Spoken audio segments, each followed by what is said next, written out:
পঁচাত্তরে জাতির জনকের হত্যার পর জাতির জনকের খুনিরা রাজনৈতিক দল গঠন করেছিল। বিজ্ঞজনদের মনে থাকার কথা, বয়োজ্যেষ্ঠদের মনে থাকার কথা। ফ্রিডম পার্টি নামের একটি রাজনৈতিক দল গঠন করা হয়েছিল। তাদের নির্বাচনী প্রতীক ছিল কুড়াল।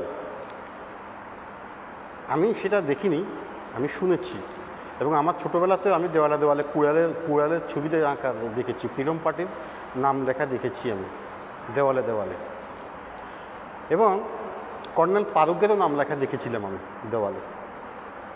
কালের বিবর্তনে সেই ফ্রিডম পার্টি আজকে কি আছে? নেই।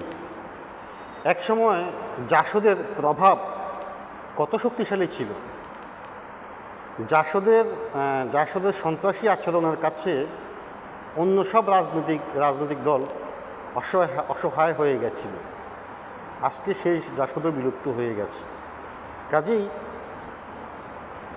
গত বছরের 5ই আগস্ট থেকে যে তামাশাগুলো হচ্ছে, তার মধ্যে অন্যতম হচ্ছে এই যে কিশোর উপদেষ্টারা